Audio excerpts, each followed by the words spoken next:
Hi, everyone. I'm Claire Morneau with CISA, and I am here today talking to Kristen Whittle of Little Brook Farm in Sunderland, who is joining us from her barn with many squawking babies in the background. Hi, Kristen. Hi, how are you doing, Claire? I'm great. Thanks for giving us a springtime tour of your barn and talking to us about your farm.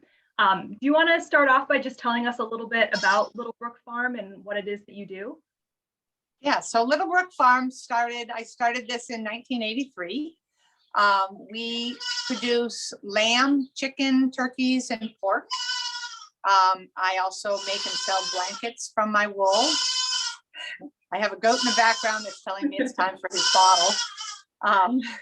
And we have lots of babies being born right now. And I also do farm camps for kids ages 6 to 12 on a very limited basis. Great. So what's happening on the farm right now? We are at the end of April. That's baby season for lots of livestock. Do you want to tell us like who's being born, who's new, what's happening behind you? So we have 37 lambs. We had 35 born in an 18-day period this year. And we have some brand new goats that I'll walk in and show you. We have 1, 2, 3, 4, 5, 6, 7, 8 baby goats, 4 of which were born yesterday. This is Sheldon, who is actually a bottle baby, who's yelling because he thinks it's time for his midday bottle. And these are Dolores's twins. They were born yesterday morning. Neat. Zoom in a little bit here. And these were born yesterday afternoon. This is a little girl, little Alpine, registered Alpine girl, and that's her mom, Bella, that I'll be milking. We milk just for our own purposes and to make cheese for ourselves. And this is her other baby that was born yesterday. Wow.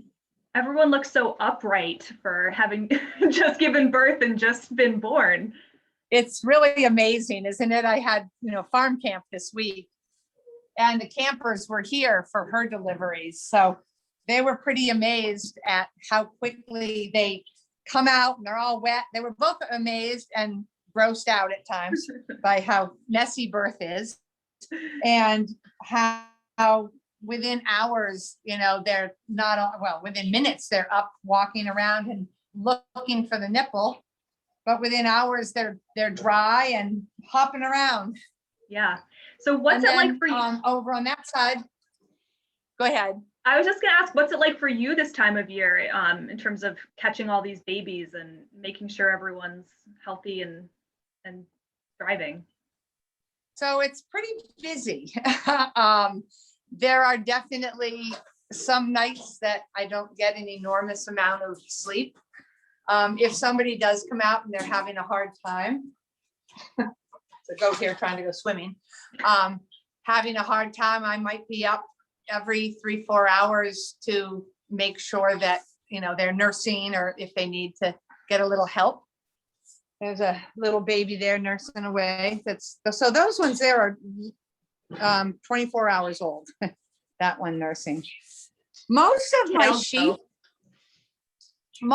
my sheep are, I do select for mothering ability, which doesn't mean that they can't have a problem during delivery, but most of them can do it on their own and they're good moms. They clean their babies off and get them nursing, but there's definitely a lot of sleep deprivation involved during the actual, lambing and kidding season.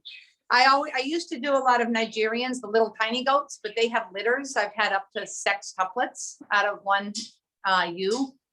doe. And those are a lot more work because they can't keep track of 6 babies very well. Yeah. And then we've also got baby chicks. Yeah, let's see them. So this is Trixie and her triplet girls, and they're about a month old now. We're going with the princess theme this year. So we have Anna, Elsa, and Brave. Nice. They're just huddling on this windy, I was going to say it doesn't feel like a very spring-like day today, but I guess this is spring in New England, where it could be warm and balmy or hailing and windy and cold. So Today is not very spring-like, that's for sure. So in here we have a combination of a big batch of meat birds, chicks.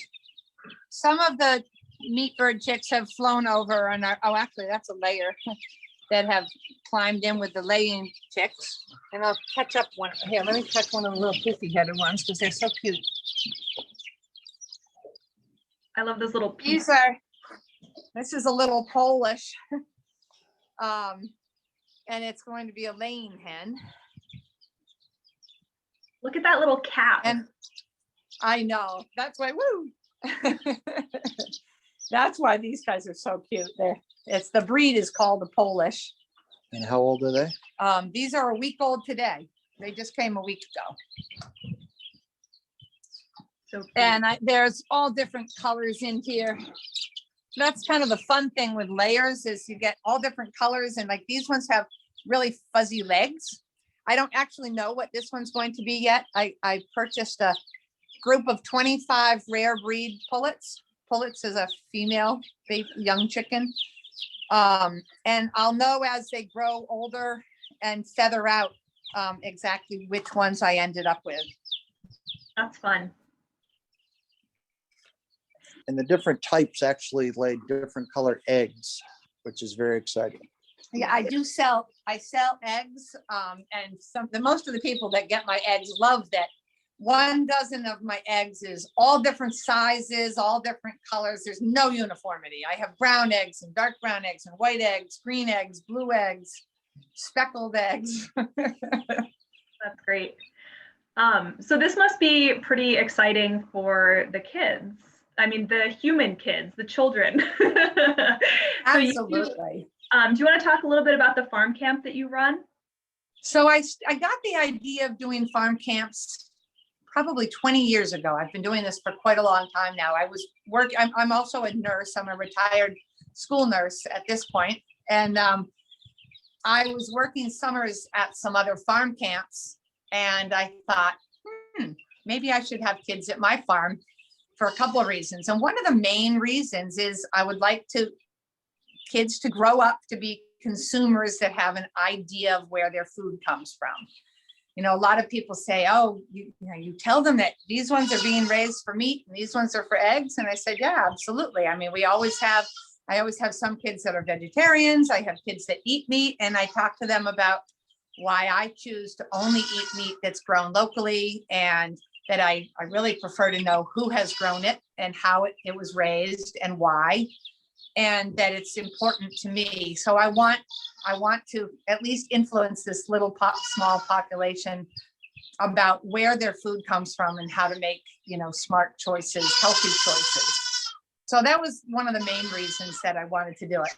Some of the things that have come out of farm camps for me, that's Sheldon, it's rather loud, I never thought that I would about is when I have kids at my farm, it sort of forces me to look at my farm with fresh eyes again. And when they get excited about all the animals, it makes me get excited about all the animals. Not that you get blasé about it, but it's really fun to share, that with young enthusiasm. And it's such a healthy, we're outside all day. I only do 12 kids, ages 6 to 12. I do an April vacation camp, and I do some usually 3 to 4 weeks of summer camps, and that's it. Sometimes I've done a February camp because I also think the kids in New England need to know how to dress properly and live outside, in the weather that we have here. And they need to know that, whether it's downpouring or snowing, that if you have animals, you have to take care of them every single day. Yeah, that must be such a great experience for them. Do you want to swing us over towards the lambs? Lamb. Oh, yes, the lambs. Yeah. You know what? Let's go out here.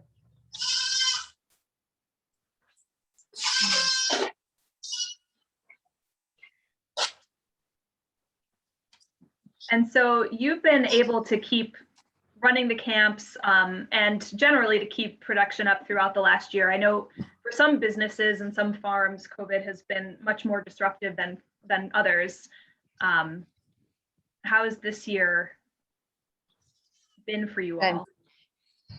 So I've said to many people that I feel like farming is a good business to be in during COVID. I mean, we've certainly had to do a lot of changes in how we do our business.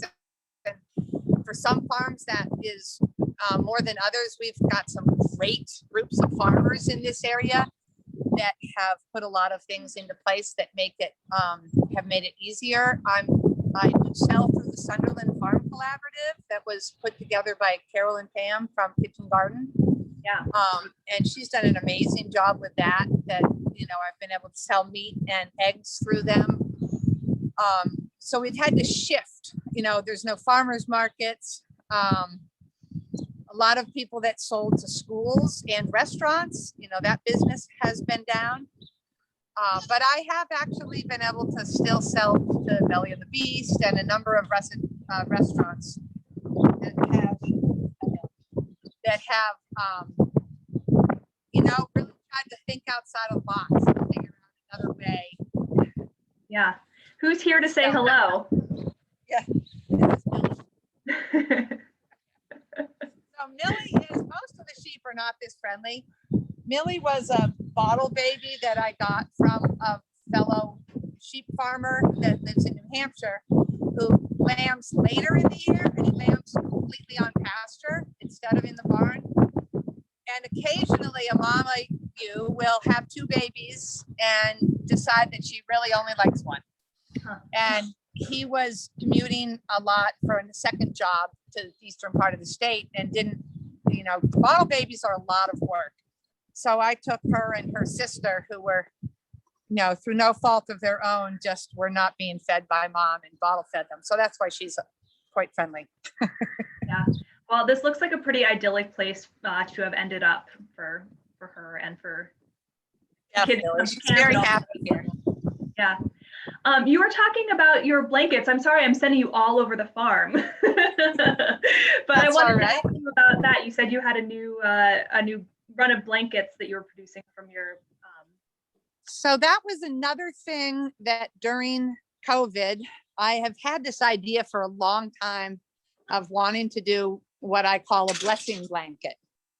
And this seemed like this past year was 2020 was the year to put that into place.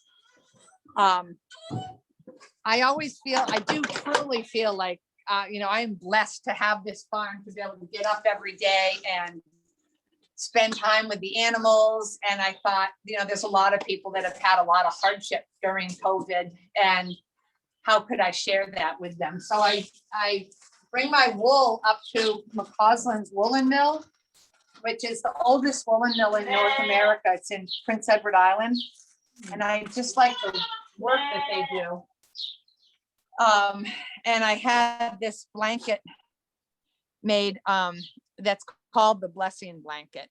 And, you know, my idea is that you can take these blankets, you know, give it to a loved one and they can wrap themselves in a blessing. And we actually do have the blankets blessed before when I first get them back. They come in a number of colors. I have 9 different colors. And they're very, very soft. And the thing that's most amazing about them, they look like they're hand bound. They are like heirloom quality. They have rebound blankets at McCausland's that were made before World War II. So, I mean, they are like something that you can pass down. Wow. And that's why I decided to do these. Yeah, those are so lovely. The people should check out my website. And I know with camps, my camps fill up like so fast because they're very tiny. You know, the best thing for people to do is to go on and sign up for my newsletter. And they don't have to be worried about being inundated with newsletters because I'm really bad about putting them out. I mean, I'm lucky if some years if I do 2.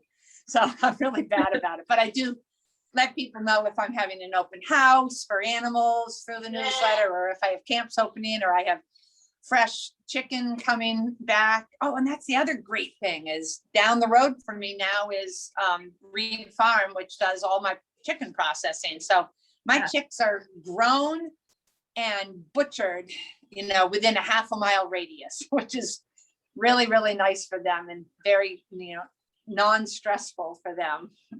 Yeah. So people can find more information about you and all your products and the camps at littlebrookfarm.com.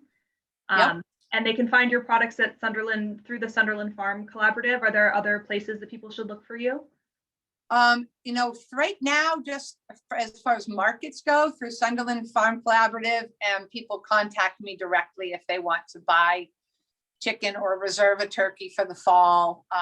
Pigs, I pretty much only sell by reservation. I raise however many I have, you know, people have reserved for whole and half pigs. Again, I'm fairly small, so I sell out pretty quick. Lamb, I tend to have available most of the time. We are going to be trying a new, because I just tried some last year. It was fabulous. We're going to be doing some hot sausage and Italian sausage that's from mutton, which is older lamb, something over a year of age. Sure. And we'll be selling that as well quite soon. Probably should have that available the beginning of June. Great. So it seems like things are always changing. There's always something new coming. That's sort of how the business goes. So people should go to littlebrookfarm.com to find you. And thanks so much for showing us around the barn and telling us a little bit of your story. Well, you're welcome. It was nice talking with you. Thanks to the mystery man behind the camera.